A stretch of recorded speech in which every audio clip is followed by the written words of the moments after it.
हर हर महादेव। जय श्री राम। कार्तिक मास का प्रारंभ 29/10/2023 से प्रारंभ होगा और 27/11/2023 तक रहेगा। कार्तिक में भगवान विष्णु श्री कृष्ण की पूजन आराधना करने का बहुत बड़ा महत्व है। साथ में माँ तुलसी की आराधना और उनकी पूजन और साथ ही उनको जल अर्घ आदि देना बहुत ही महत्व बताया गया है। साथ में ही माताएं बहनें के लिए अति उत्तम कार्तिक मास कहा गया है। इस दिन सुबह प्रातः में ब्रह्म मुहूर्त में उठकर स्नान ध्यान करना चाहिए और दीपदान का बहुत बड़ा महत्व है।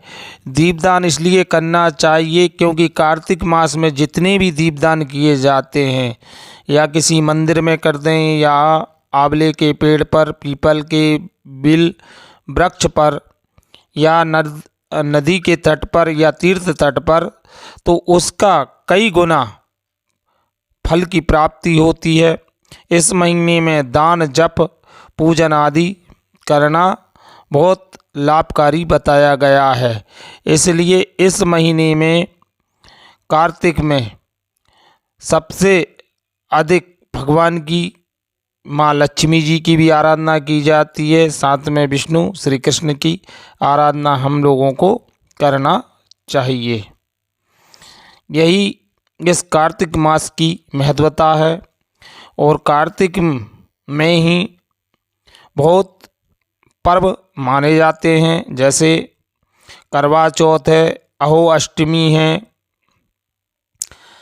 इसमें ही धनतेरस, छोटी दीपावली, रूप चौदस और दीपावली मनाई जाएगी। फिर इसके बाद प्रतिपदा, गोवर्धन पूजन, गिरिराज पूजन, गोवर्धन पूजन, भाई दूज और कार्तिक के इसमें ही विशेष कर देव उठनी एकादशी का महत्व माना जाता है। देव उठनी एकादशी का अर्थ ये कहा गया है कि विशेष कर देवता के शुभ कार्यों का प्रारंभ हो जाता है। तो देव के साथ इसमें विवाह आदि कार्य प्रारंभ हो जाता है। देव उठनी एकादशी के दिन माँ तुलसी जी का विवाह सालक राम जी से हुआ था, जो विशेष करके तुलसी विवाह के रूप में पूजा जाता है। और साथ ही शुभ कार्यों का अर्थ ये भी कहा गया है, इस दिन से गृह प्रवेश, विवाह आदि कार्य, मुंडन, चोल कर्म, अन्नप्राशन कार्यक्रम और साथ में नवीन गृह प्रवेश, साथ ही देव प्रतिष्ठाएं और जो भी बड़े बड़े यज्ञ आदि कार्य होते हैं उनके लिए कार्तिक एकादशी से प्रारंभ कहा गया है वैदिक शास्त्र में और ज्योतिष में। इसलिए कार्तिक मास का बहुत बड़ा और अधिक महत्व है। जिस तरह से परशुत्तम मास का महत्व दिया गया है जो सावन में आया था, इसी तरह कार्तिक में स्नान, दान, जप आदि करना सबसे श्रेष्ठ माना गया है, जो हमें मोक्ष भी प्रदान करता है और हमारी सिद्धियों को भी जागृत करता है और आने वाले जीवन में हमारे लिए लाभकारी कहा गया है। इसलिए कार्तिक मास का महत्व सर्वश्रेष्ठ होता है।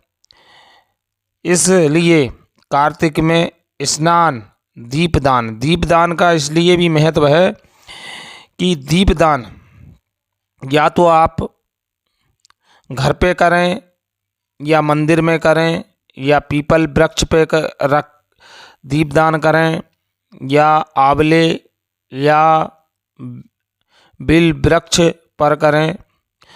जितना भी आप दीपदान करेंगे, दीपदान का मतलब है कि दीप को जलाकर प्रज्वलित कर कर वहाँ उसको रखना, और जिस जगह भी आप रख रहे हैं वहाँ पर आपको प्रार्थना करना है कि जिस तरह आप अपनी ज्योति पूरी संसार में फैलाते हैं, प्रकाश देते हैं, इसी तरह हमारे जीवन में भी आप प्रकाश फैलाइए और हमारे जो हमने कर्म किए हैं तो उन कर्मों के अनुसार हमें फल की प्राप्ति हो, ऐसी वहाँ पर प्रार्थना करें जहाँ भी आप दीपदान करें। और तट पर, नदी के तट पर बहुत महत्वता दी गई है। जैसे तीर्थ स्थल में कई तीर्थ स्थल आते हैं, गंगा है, यमुना है, कावेरी है, कृष्णा है, नर्मदा है, कई नदियों को और जोड़ा गया है। जो नदी नहीं है उनको नदी भी नहीं कहा गया है, क्योंकि ये माँ के बराबर, जहाँ भी हम जाते हैं तीर्थ स्थलों में तो गंगा मैया है, नर्मदा मैया है, उन स्थलों पर आप जा सकते हैं और ये अपना दीपदान आदि कर्म कर सकते हैं। इसीलिए कार्तिक का बहुत बड़ा महत्व है। भगवान विष्णु और माँ लक्ष्मी की आराधना का पूरा महीना माना गया है, इसलिए उनकी आराधना पूजन करनी चाहिए। विष्णु भगवान को तुलसी दल अर्पण करें और साथ में कृष्ण की आराधना करें, लड्डू गोपाल की, सालक राम जी की, उनको तुलसी दल अर्पित करें तो आपके किए हुए जो भी पाप आदि कर्म हैं वो पुण्य में परिवर्तन होते हैं। इसी के साथ मेरी वाणी को मैं विराम देता हूँ। अगर आपको मेरा